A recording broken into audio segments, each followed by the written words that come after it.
It's really loud in my ear. Good morning. Good morning.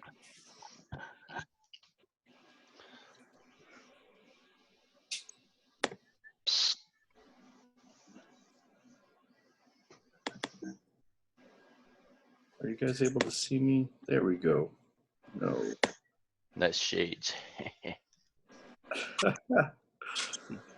Video, there we go. Video's coming through now. Good. Danielle's got the link. I was just seeing that message come through. You made it. Okay. Good, good. Well, hello, everyone. Sorry to be just a few minutes late. Seems like the computer took a lot longer to warm up, and then Zoom was taking a long time to be able to load up. And so, good morning, Anna. I'm glad to have you on the call today. Good to see you, young lady. Let's see, we've got Joanna, we've got Jeff Amy, we've got Terry Mom, we've got Abram Danielle, and we've got Emily and Anna. Good to see you guys. All right, well, let's jump in. It's been a couple of weeks since we've met in this way. I know I've seen you guys all in different places besides that, but let's just do a little tiny bit of catch up. What's been happening in the last week? So not everybody will get to share, but maybe something exciting or something really challenging that's happened in the last week's time frame. Give us a brief update.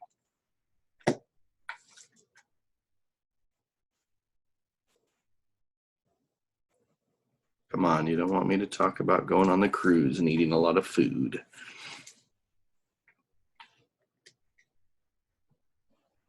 Nobody. Hello. Yep, go for it, Jeff. I was saying I did a job interview yesterday. Nice. And so I should find out some more information today, and maybe another interview on Wednesday. That's so good. Was pretty cool. So that's happened yesterday. It's kind of happened last week. After Underground, I had a meeting with Amy's cousin's husband, and then that's how that kind of got started. So that was something that happened last week. Nice. That's really good. What's the job doing, buddy? Be assistant. Was it assistant manager or assistant spray manager for Griffith Farms, and I was talking with the actual manager last night, and they're a couple. Everyone kind of knows Griffith Farms. They've been around forever. My dad used to work for your grandpa used to work for SunTreat, which is an association with them. Yep. So, but I guess another company from down south came and bought more property, and they're working under the umbrella of Griffith Farms, but it's actually a company they're buying thousands and thousands of acres every month, and they're just growing under that. So I guess it's going to get huge really fast. So that's awesome. We'll definitely be lifting you up for that opportunity. That would be so great to be able to have that. Somebody else catch us up. Something exciting, or maybe even something challenging you've been facing in the last 2 weeks time frame.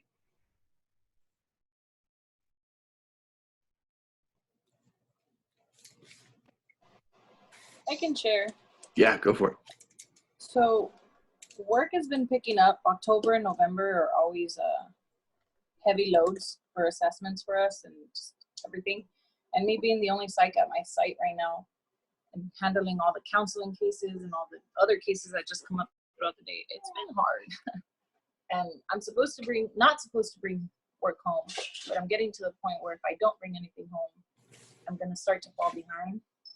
But then if I bring it home, I'm not present, or I'm either staying up late, or I don't know. I'm just trying to figure out a balance. I really don't want to bust those till 3 o'clock in the morning, writing reports or doing all that. But I'm just nervous. I'm nervous. That's a tough thing. Yep. I can find a balance.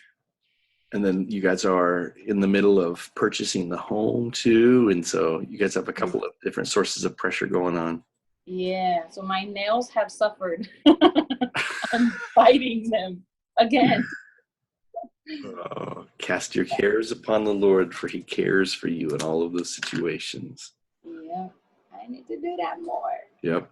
Emily, it looked like you were going to jump on and say something. I couldn't tell. Yeah, I was just going to share challenge, which conveniently was about Anna, which is why I'm off screen as well. No, just challenge that she's kind of upgraded the last week or so. And so we've been dealing with toddler and control and trying to introduce choices. And so it has been a jump into parenthood the last week. So Yep. Stronger, strong will, huh? yeah. Oh yeah. Yep. It is interesting, right? All of it is like the crucible. So whether it's work-related stuff like Joanna's talking about, or trying to get a job like Jeff's talking about, and facing some of the different pressures that oftentimes come along with that, or parenting, like most of it's difficult. Danielle was asking the question. She and baby Abram were debating. This was in some of our home group conversation. So I think all of you were included in that. Does God test us? And I know that John had jumped on and said no, because I think that's partly true. If you use the word tempt, the book of James clearly says temptation never comes from God, because that's not in his nature. But test and temptation are actually pretty close to the same type of thing. A temptation is like tempted to do evil, but a test is to like reveal what's on the inside. It usually is for yourself to see what's there, but also for God. So God tested Job, through the way that things happen in Job's life. You see God testing Jesus. In fact, that's a little bit of what some of the scripture was for this passage, that it's the Spirit of God that leads him into the desert. And so he's not the author of evil or temptation. So the job, the work stuff, the parenting, God's not tempting us, but sometimes in the middle of a test, there is massive temptation because our flesh wants to do it a certain way. The enemy would love for us to do it a certain way. But through it all, God is refining us and purifying us. So my short answer would be, yeah, God does test us, but he's good. Just like what we would do with in parenting, like as our kids grow older and older, we may ask them to do something that they don't want to do. That's going to be like a test. Hey, I'm going to let you try to, while we're away for the weekend, you guys are going to be on your own, taking care of the house and the responsibilities. That was one of the families on the retreat that we went on. And so they were getting regular updates from the kids, and they were testing the kids. If the kids passed that test, it's promotion time. You have more maturity, you have more responsibility you can handle. If they don't pass that test, then, okay, something has surfaced. You didn't handle this responsibility well. I'm not going to promote you at this point. You need to grow in this area. So I think there's a little bit of definitions that need to play in there. So, all right, guys. Well, here's where we're going to go today. We are going to do, today is called a content huddle. So we've got new content, chapters 4, 5, and 6. I'm going to do an overview with you. Sorry for most of you, that's going to be a slight repeat. I'll try to, I went through and highlighted a couple of notes last night in preparation for the huddle. So I might emphasize a couple of extra things. Then we'll have some discussion around that. I want to hear what's catching your attention, because I'd like to see how the content is landing in your own hearts so that I can adjust it that way. And then out of that, what I'll do is, we may get to those scriptures. We may not get to those scriptures today, but I'll teach the triangles in the whiteboard format here. We'll talk that through. I know we did that in home group also, so we'll get to kind of dialogue a little bit more.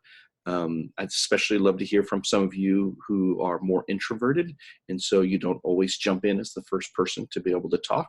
So I'd love to hear how this is landing home, because this is always where the learning really increases, is as we dialogue this, or as you bring a clarifying question forward.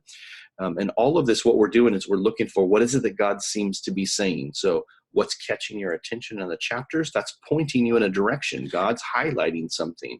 It maybe resonates with your circumstances, or maybe it's something I've always wanted to know more about that. That's great. All of those things are ways that God will speak to us through the conversation today. Even as I talk with somebody else, or something somebody else brings up, you're going to be like, that's me too. All of those things are ways that God speaks to us. So we just want to steward that. What does it seem like God is saying to us? Okay.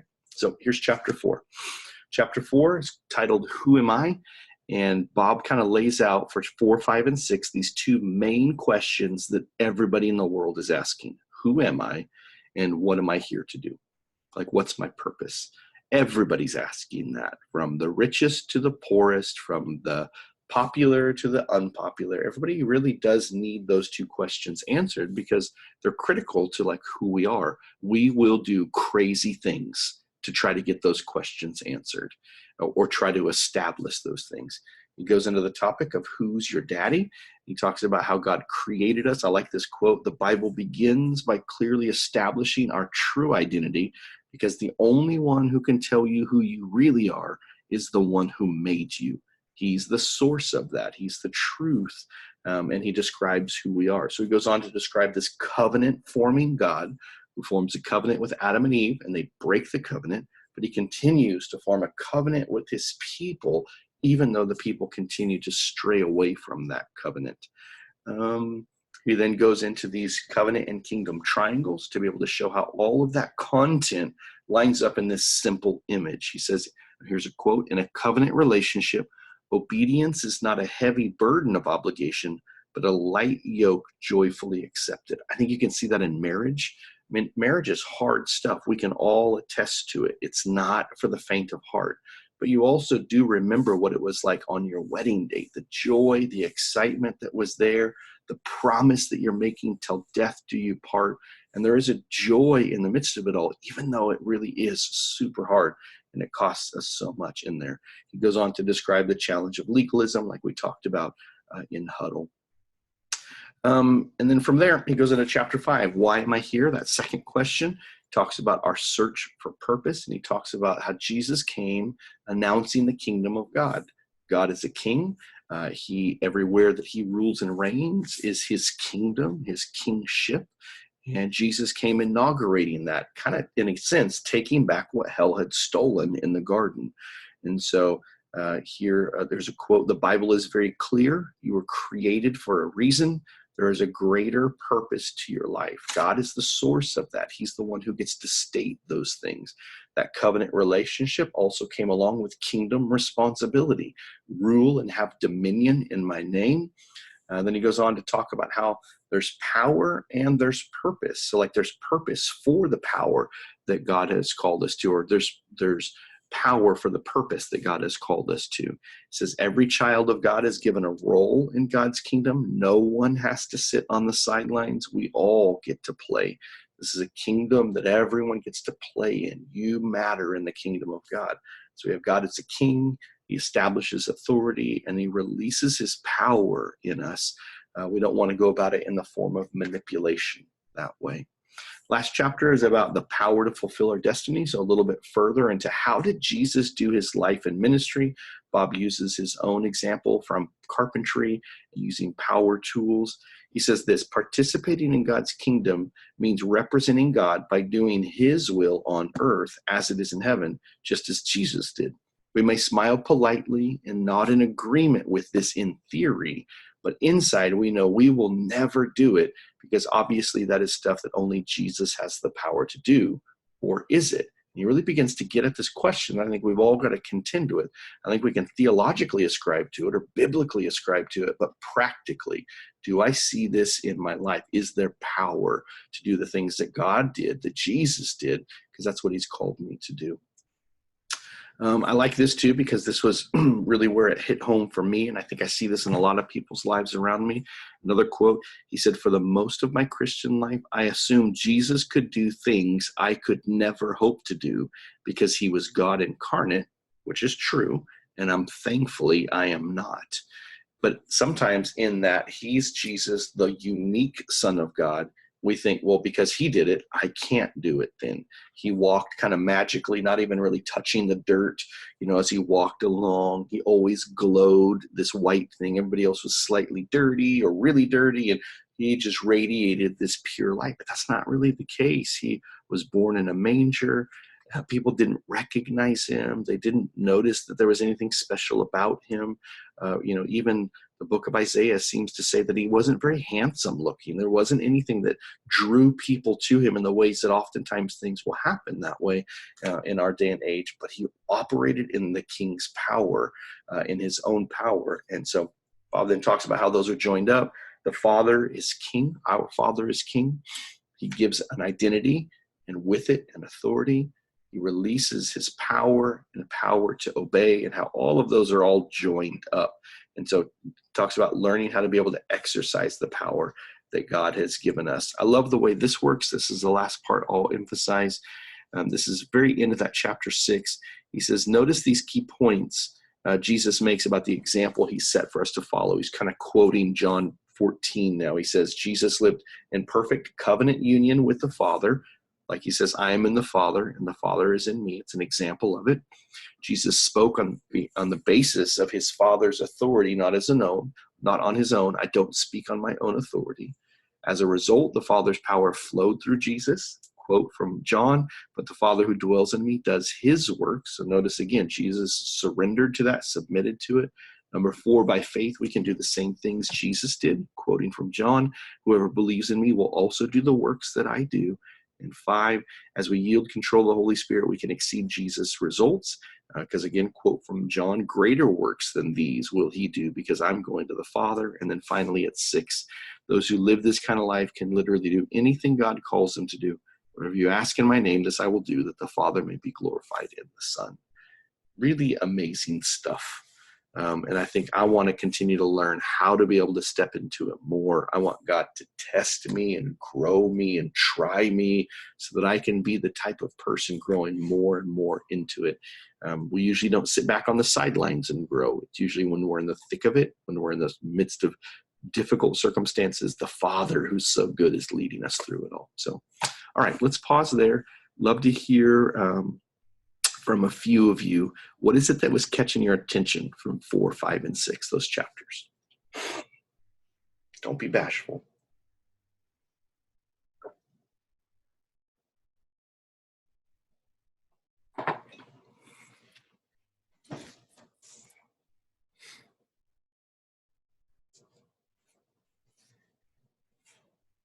All right, how about, there we go for it. Go ahead.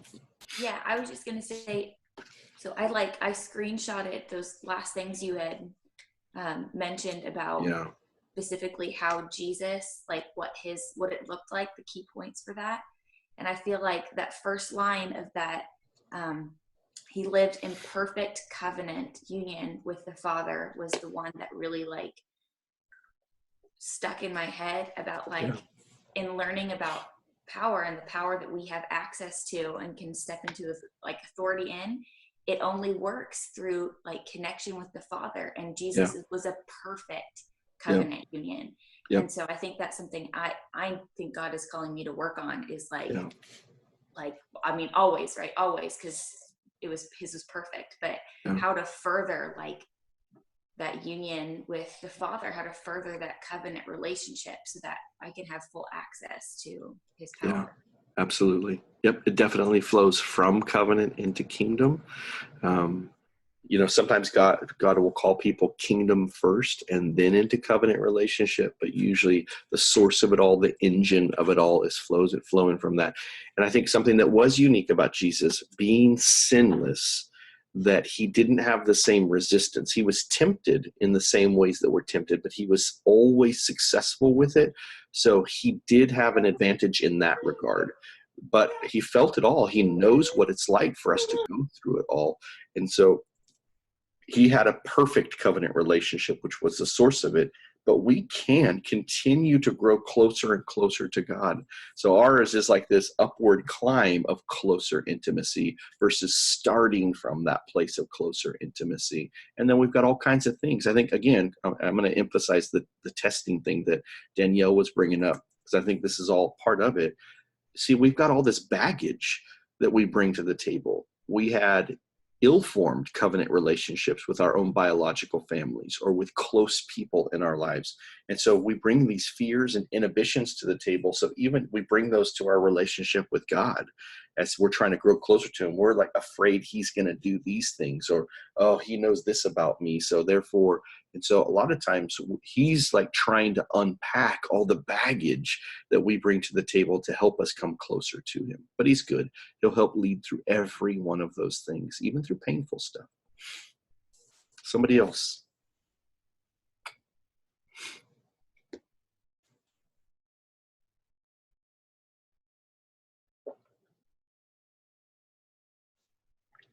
One thing that stood out to me is on the whole identity thing. There's a statement: when you come to know that you're a child of the Father, you desire to be faithful to your Father's will. That stood out really good. once you know who you are, you really want to be faithful and you want to obey and you want to step out in obedience. Yeah, absolutely. Especially because it comes by grace, and especially because we know how broken we are. Yep. Because we're like, oh, I don't deserve this. This isn't my rightful place. All of that just amplifies in the reverse. I love you. I love you. I love you. This is who you are to me. And then, this heart willingly begins to go, I will follow you. I will obey, even at all costs. Yes. And again, Jesus is an example in that. It wasn't easy for him to do what he did. Think about the Garden of Gethsemane.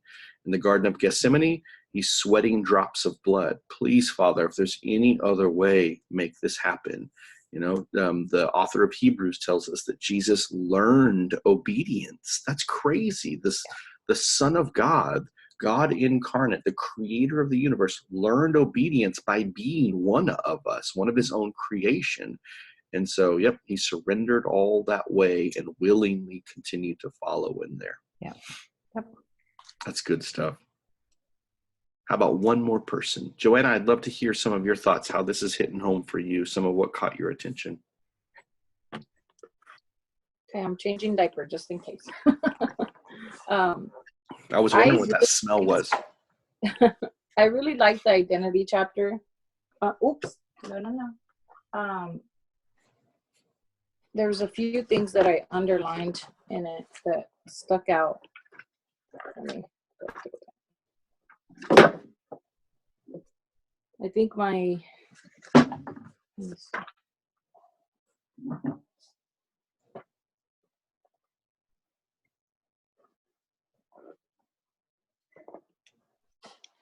one of the portions that really stuck out to me was that the area where it says, "Who's your daddy?" Yeah. And I underlined, because the only one who can tell you who you really are is the one who made you. Yeah. And that one I reflected a lot with, because even though I had a dad growing up, towards the later half of my teenage years, he wasn't there. So I always felt like I didn't have a dad. Like I didn't have someone who would be there for me as a father figure, and not only just be there, but be a positive role. And so that just like connected with me a lot, and it made me be very grateful for Danielle and for having her in my life, because she gave us a crown, and every time I see that crown, or like when I'm having a rough time, it reminds me I am, the daughter of the one true King, and it's just, I don't know, it just brings me so much joy, and it makes me feel like I am important. I do have a father, and I know who I'm meant to be because of him. And at the same time, like even when I'm at work and I'm having a hard time, and I text Alex like, oh, this is happening. One time he sent me a picture of the crown and he said, remember. And so it's just great to have that to go fall upon when I'm feeling lost, or I'm feeling like, the human flesh is suffering right now. Yeah. Oh, so I really like that section. That's awesome. Yeah, and I think for all of us, no matter how good or bad our fathering or mothering was at a biological level, we still need God the Father to supplement the broken pieces, because we received fathering and mothering from broken people. And so, whether they were, on the bad end of the spectrum, abusive intentionally, which again is horrific. Our hearts break for all of that. We know that it's wrong. Or whether they just they weren't able to give us something that we needed because they didn't have it in them, because wasn't invested into them. No matter what, God the Father wants to fill in all of those gaps, because he's the perfect Father and he is able to do that. And I think what's beautiful about the crown is that it's a picture of identity, but it's a picture of authority too. When we watched The Crown, the television series, it's powerful in those moments of coronation, because it's all regal. The queen looks beautiful, and I mean the place is decorated. Everything is perfect and planned. And there's this moment of placing the crown on the head, signifying who this person is. There's usually a scepter that's given during that time. which is usually a picture of the authority that they have. Like they'll let people speak by pointing to them or give a judgment that way. All of that, is, again, beautiful picture of both identity, but also the authority that we have to overcome the things that we have. That's really good. Danielle, woo, woo, look at that shout out right there too. Man, that warms my heart, Danielle. All right, guys. Well, let's turn from there to, how about any other questions before we close up that conversation on those chapters?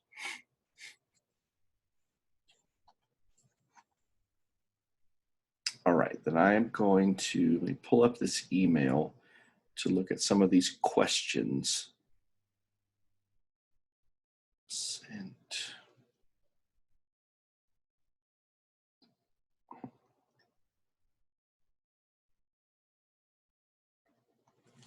And I want to see what these scriptures are again.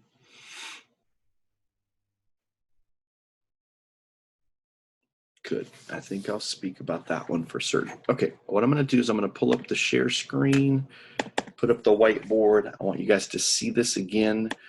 Now, more than even at home group, I want you to watch it so that one of you can teach this one next time.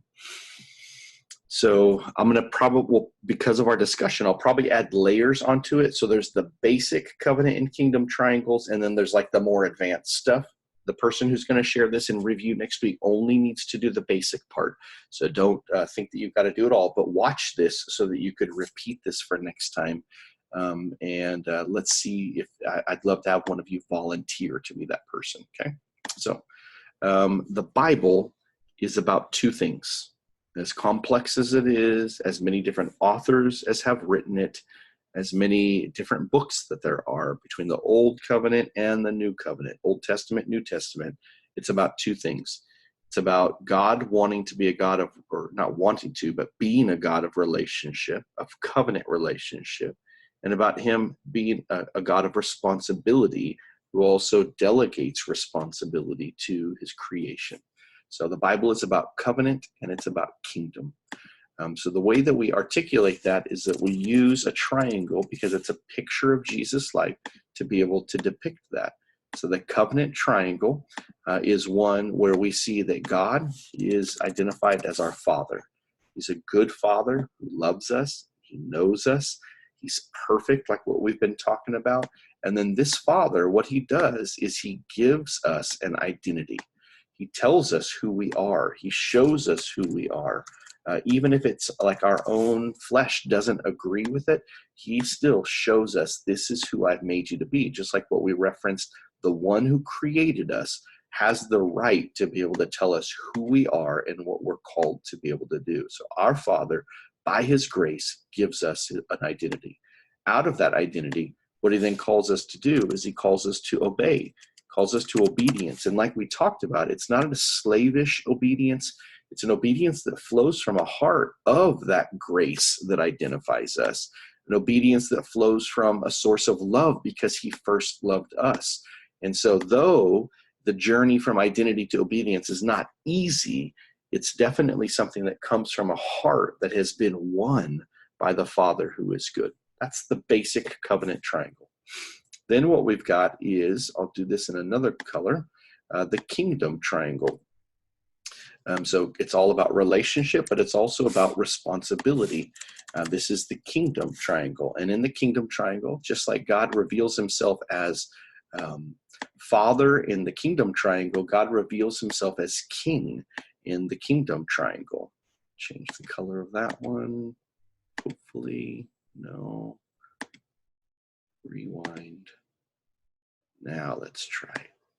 So God reveals himself as King. Our daddy has the most important job in the whole entire world. He's got a gigantic desk from which he works. He has loads of people that he gives, order and direction to. Here's what I want you to do. And our Father King delegates his authority by the same grace that he gives us an identity. He authorizes us, just like we were talking about with the crown, that it's a picture of identity, but it's also a picture of authority. When you're wearing that crown, you represent the king. And so then our Father not only calls us to live in that authority, but then he also releases his power. He's all powerful. He's able to rule and to have dominion. There's no shortage of power inside of him. And we don't bring any to the table necessarily, but he gives us his power. We operate as a conduit of his grace. And so again, the journey from authority to power may not be easy. It may cost us something. Maybe it's going to cost us our pride or our ego. Maybe we're going to be uncomfortable, but his power is released in our lives as we step out in his authority. Final part is that not only does his power get released to do supernatural works of ministry, but his power is released to allow us to obey, to empower us to be able to obey. So last part is that all of these things are joined up. Let's see if I can change the color for these. Our Father is King, and those two things are connected together. This is where it kind of begins to be like a three-dimensional drawing. Our Father who gives us an identity is the same one who gives us authority, and then it works in reverse over here too, that as we walk in obedience, his power is released in our lives. So all of these things are interconnected together. And I'm just blown away that though there's kind of 8 words in here in short, and really this is everything in the Bible you can hang on these 8 things right here. All right, let's chat about that, the shape itself, because this is basically what Bob was talking about in chapter form that we've already been discussing. So somebody jump in.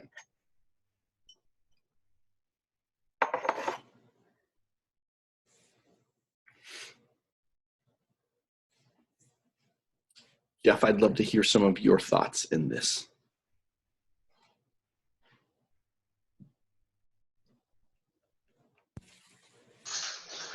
Well, I didn't know, since we did this already, I was trying to let someone else talk. But anyway, I was thinking about this on Sunday too. It's like, you know your identity, and you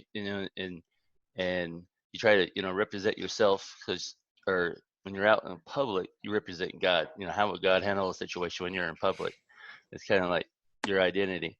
My thing is always like we talked about on Sunday too, is the authority is like, you put something on, God put something on your heart when you're like at the grocery store or at work or whatever, and you're like, should I, he's telling you to go talk to this person, and you're like, well, should I or shouldn't I? And I always, I don't know why, is like, I always tend to, I was like, well, maybe not right now. And I don't know why, because every time I've ever done it, I've always been received really well as this, and people like, oh, wow, that's crazy. I was just thinking about that, and it's like, and every time you do it, you're like, you feel foolish because he's like, well, God was pushing you to go that way. I don't know why you didn't just step out in it. But we always tend to second guess ourselves, and I'm trying to stop doing that. Yeah. but I still, you have those flesh issues where you're like, oh, you're not good enough. You're not the person that could talk to that person. And now you're like, well, if you don't do it, who is? Yeah. So. Yeah. Absolutely. It's interesting. So I'm curious. I'd love to hear your thoughts. Do you think that's an identity thing? Do you think that's an authority thing? Or do you think it comes down to obedience? With me, I think it's more obedience. Is like, sometimes I let my pride get in the way, because it's funny. Everyone thinks of themselves in a certain way. Sure. It's like a lot of the ways that people think of me, I don't think of me that way. Mm-hmm. People see me, like I'm like this big giant guy. Why would you be scared to go talk to someone, And I'm like, it's not that I would be afraid to talk to them. It's like, I don't know. I'm not always like the greatest with the words coming out of my mouth. So, Yeah. so I'm always like, well, maybe I don't know. I don't have the right, I don't have the correct terminology to lead them in the right direction. But Yeah. always, it's funny. It's like when you just obey and jump out there in faith, God seems to always give you the words that you need. Yeah. Yep, absolutely. I put this up here too because I think we wrestle with this. This is part of what it's like to be human, and to not be fully in perfect covenant relationship with God, like Emily was talking about, that people oftentimes either place an identity upon us or we reflect that back. We may receive an identity from them that may not live up to the fullness of who God calls us to be. And I was thinking too that the word self can go up here, that like sometimes we put ourselves in that upper position to then like say, well, this is who I am. And both of those things could be limiters, because usually these are very different than the things that God would say about who we are. That's why the power of that crown, that crown is an encouragement, because it speaks about the Father and who he is and who he's called us to be. But yeah, I think just like what you're talking about, how we view ourselves, how we think people receive us does form an identity. And that's why I was asking, I wonder, I think that it practically affects obedience, but what I'm hearing you say again and again is that when I question who I am, when pride and ego come into play, then my obedience does suffer in there. So I think that they're probably joined up in there. Great stuff, Jeff. Somebody else jump in.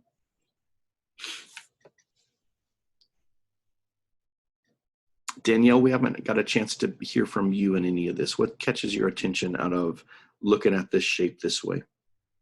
I actually have been, even before reading any of this and doing it, I was wrestling with the same thing. Like, God's telling me to do something and I'll be like, oh, okay.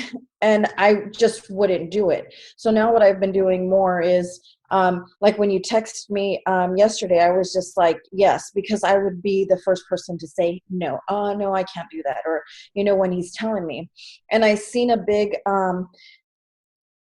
like the big aha moment whenever it happened. Do you remember in church when you said Tammy Deardack told you that we should get together and pray for you? Yeah. And right before that even happened, before we went to church, I told Abram, I said, hey, we need to get together, all of us together, and we need to go pray for Pastor Michael. And he says, okay, but I just stood there. I didn't do nothing. I didn't say anything. Yeah. And when you said it, and I looked at him and I said, it doesn't matter whether I say yes or no. God's going to get his stuff done that he needs to get done. Yeah. And so then from that day, I decided, like, no, whenever they call me to pray, I'm going to go pray. When they call me to, if it's something I need to do and God's saying, go do it, I have to just go do it. I may be scared or something, but I'm just going to say yes and go do it. And I think that, because I know who I am now, it makes a bigger difference. Now he's given me the power. I just got to go do what he's telling me to do. Yeah, absolutely. And I think now what I hear in there, and this is, I hear this in what Jeff was saying too, submission. Like you said that, I know who I am. I just need to go do these things. And, in that story, God still does this, even if I don't. Sometimes that can be an excuse. Well, he'll call somebody else anyway. That's, again, or maybe even his testing is showing something, a stubbornness in our own heart. But yep, you're right. I need to submit, which I think one shorthand way to say it is, I will always say yes, God. Think about that. What if you always said yes to what God was doing? It could be as simple as that. That's what obedience looks like. And so I'm in the grocery store. I think God wants me to say something to somebody. I'll always say yes, but I don't know what, there's always this like logical thing. I don't know what I'm going to say after they say this. And usually some of us try to create the story and how we're going to say it perfectly. And then we'll have confidence to go do it. Just surf in the spirit, go try it out, follow, keep listening all along the way, and submit. And I think a lot of times submit looks like, I will say yes. Good stuff, Danielle. Really good stuff. I think too, besides submit, the word surrender can fit in here, and the word sacrifice can fit in here. I think all of those are same words with different nuances. Submission, maybe I'm saying always say yes. Surrender, I will let you win instead of me. That's maybe a little bit what I've heard about from Jeff when he talks about pride coming in. Because pride will say, no, I'm going to win in this, God. I'm going to do it, and I'm going to drag my feet along the way. Surrender is still a form of yes, but I'm going to let you win.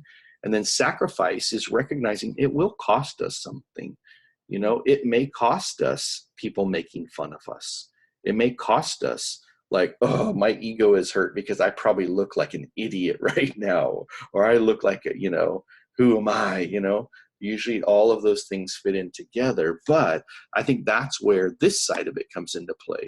And I'm hearing this a little bit. When we step out in obedience, that's when we see God's power show up. Jeff said it. I don't know why I don't do it more often, because every time I do that, God shows up and people are like, man, that's exactly what I needed to hear.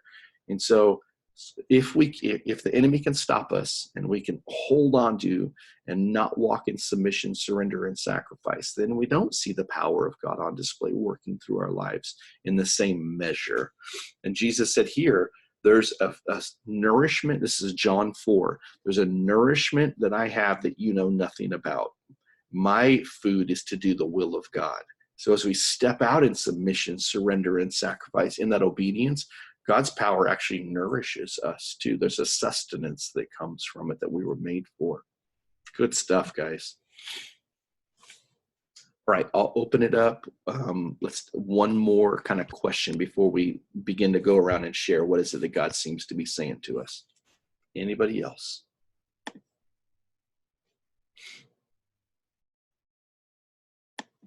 Don't forget, no question would be a dumb question too.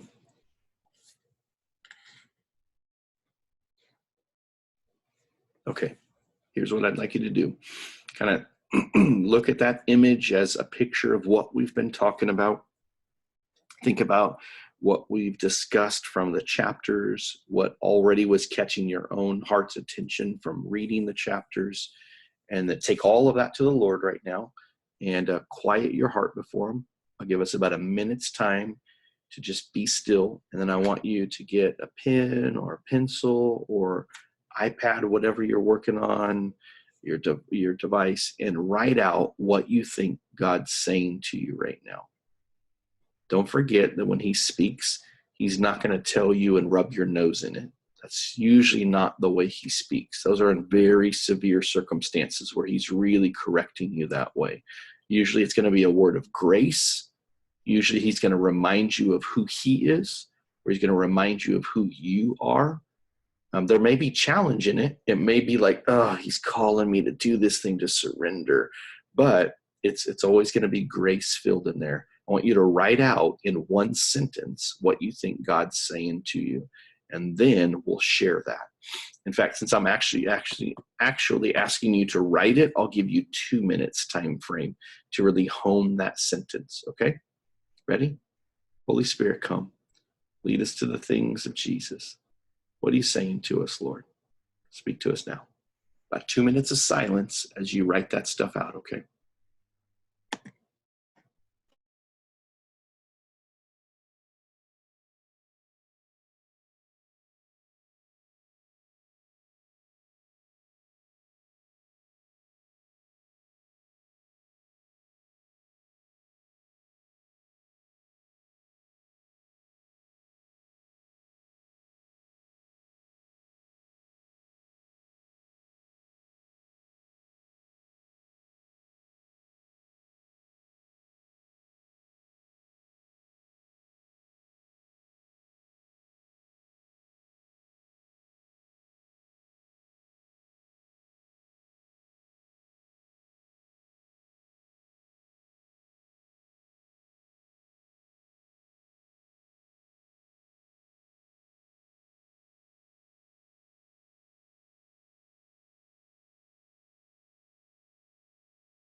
All right. So mine, I think, this last season has been really difficult. There's been loads of challenges in it. So I feel like the Lord's speaking kind of to me in the midst of that. So I wrote down this. I made you, or made your identity, to be robust and full. Because I think there's been, almost accepting emptiness, accepting, a half full, but I made you to be robust and full. And then a second sentence that I did write down that was more kingdom oriented, but about him, I have everything you need. Danielle, what about you? What do you feel like God's saying to you? I give you the authority to play in my kingdom because the things I need you to do matter. Nice.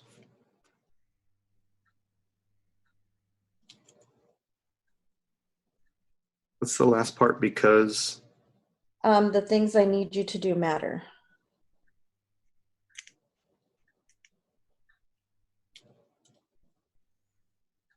And I really like that last section too, because it really does inform the other part, which I think goes back to what you were saying with the Tammy Deerdack stuff.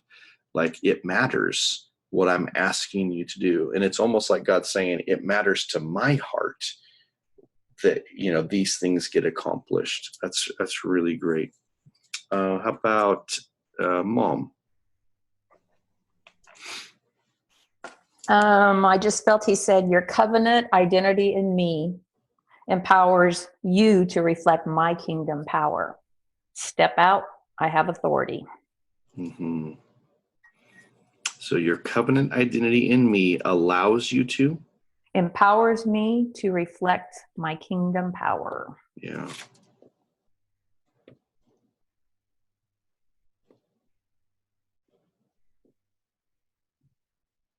And then give me the last part.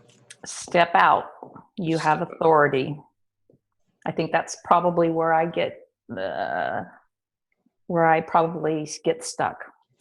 Yeah. So you're really talking more on that bottom part. So it's really like your identity does come with authority attached to it, which I love that badge and the gun stuff. Yes. He was talking about in their step out, you have authority. Yes. Yeah, because if a police officer didn't step out in authority, it could actually be criminal for them not to step out and to do the things that they're called to do. Yeah, there's a little bit of heat in that word right there. Yeah. That's good. Jeff, what about you? All right. Mine was stand up, move forward, speak in my authority. I'm right here with you. Nice.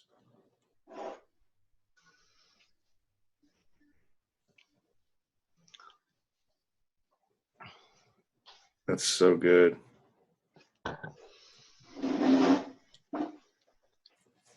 Yep. Yeah, you definitely see this call to action, stand up, move forward, even this kind of challenge to you, and this speak in my authority, which is more all kingdom oriented. But notice the covenantal, I am right here with you. Awesome. Yeah. What I'm noticing too, guys, is, I'm writing these down and I'm weighing them and I'm chewing on them because I want to help hone this skill set as we're trying to get good at, like, what is God saying to us? We need to have a skill set to be able to develop this because I'm testing it back with the word of God. There's nothing that anybody has said that you couldn't find loads of scripture about that would already speak to the truth of this. So when we're writing it out in God's, voice to speak to us, man, this just sounds like what the Bible already says, but it's a very personally ascribed to us. I can even see it while you guys are sharing it. Like, this stuff matters to you. And so, man, to think that the one true King is saying this stuff to you is powerful. Good stuff. All right. How about Joanna? Are you able to tell us what you think God's saying to us or to you? Yeah. I wrote, surrender, I got you, and equip yourself.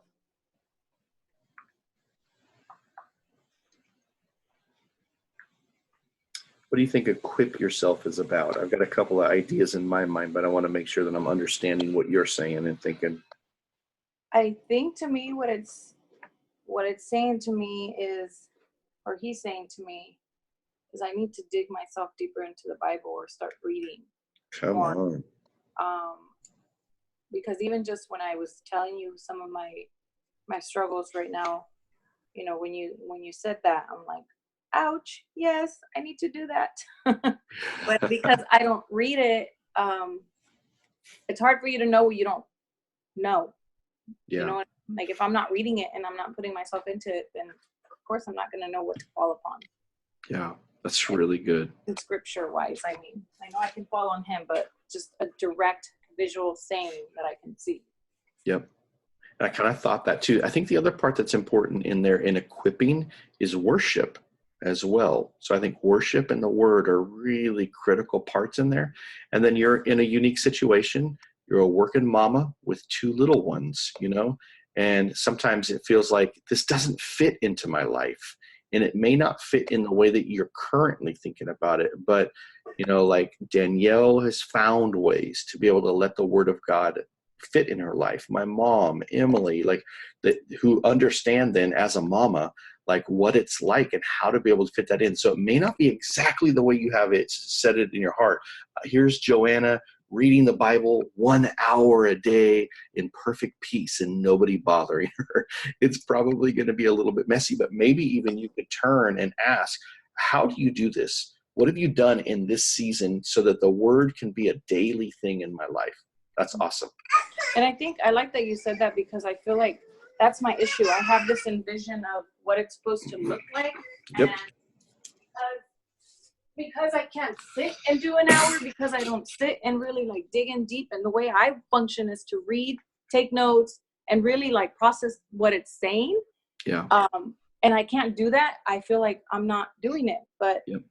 I've been battling purchasing a Bible app that is read, and so I think I just need to buy it so I can listen to it on the way to work. Yeah.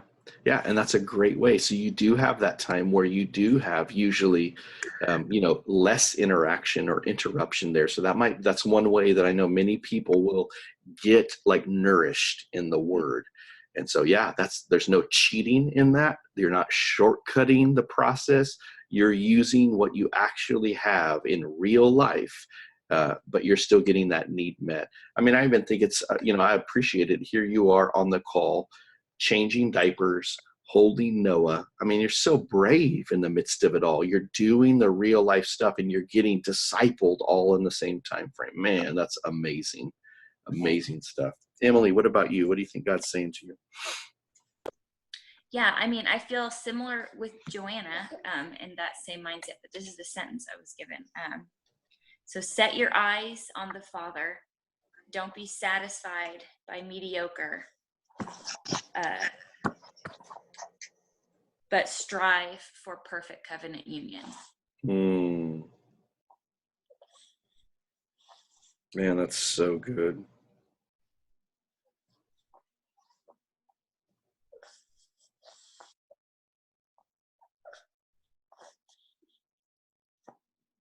I have an aversion to the word strive because the way that I usually like think of strive is that it's started with me, because I can tend to strive to do the things that God calls me to do. So this could be just my own life, you know, so take it with a grain of salt. But so sometimes like I'm usually stopping from striving and I'm receiving. And maybe one verse in particular that you might rest in for that last sentence in particular would be Luke chapter 22.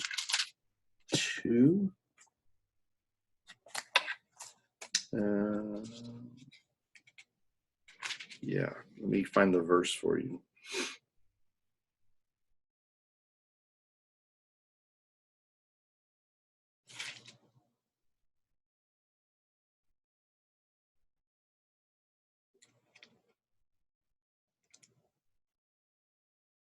There it is. Luke 22:29 is the one specific verse that I'm thinking of. But you could read kind of that whole upper room segment from 7 to 30 of chapter 22 to be able to see it. Here's the key thing. This is the New Living Translation. just as my Father has granted me a kingdom. Notice that it's granted, not earned or anything like that. I now grant you the right to eat at my table or eat and drink at my table in my kingdom. And all of that, other translations say it way better. New Living Translation definitely has its limitations. The way that really comes out in original language is, my Father has covenanted a kingdom to me. That's literally what it says. I covenant a kingdom to you. He just gives it. But I do think that the pursuit that you're going to continue to move toward perfection, absolutely biblical and all that, because from glory to glory to glory, we're conformed into the image of Jesus Christ. So see if there's anything in there. Maybe it, again, is just my own story impacting it. I don't want to do that too much if that's not what you bring to the table that way. So awesome stuff, guys. Oh my goodness. Listen to this. I made you to be robust and full. I have everything you need. Can't you see the Father just saying those things? I give you the authority to play in my kingdom because the things I need you to do matter. Oh, your covenant identity in me empowers you to reflect your kingdom, my kingdom power. Step out. You have authority. Stand up. Move forward. Speak in my authority. I'm right here with you. Surrender. I got you. Equip yourself. Set your eyes on the Father. Don't be satisfied with mediocre. Strive for perfect covenant union. Oh, I love it. I love it. Hey, guys, hold on to that word. You've got it in front of you. Keep putting it in front of you today. So whether that means you put it as a reminder, you write it out if you've got time, or text it to yourself so that it shows up, do something so that you can see that again and again. A couple of times today, and watch what God will do with reminding you of that thing. Any other thoughts before we get done with the call? Do I have a volunteer who will teach the basic covenant and kingdom triangles? Here, I'll show you what that would look like. It wouldn't be any of that stuff. Oh no, I'm erasing too much.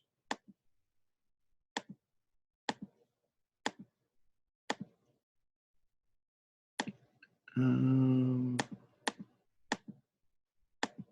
then the one part that I'm missing up here would just be king or father. That's kind of the basic.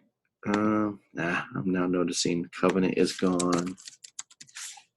You really don't have to put relationship in here, or representation. I usually include that to help explain it. That's the basic covenant and kingdom triangles right there.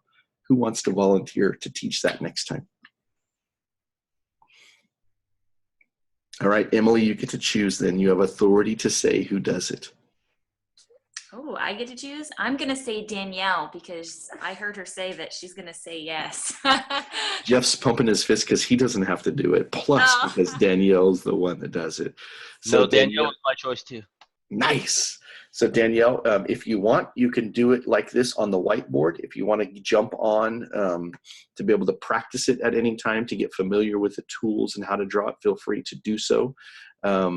Or if you want to try it another way, I know sometimes people will hold up one and try to draw it. That doesn't tend to work. On the 12 o'clock call last week or 2 weeks ago, Amy did a PowerPoint presentation because she's familiar with PowerPoint. So she shared her screen that way. Find a way that seems to fit for you, but you can walk us through the review of this, okay? And I would say shoot for about a 4 to 5 minute window of time, all right? All right. Thanks, guys. See you later.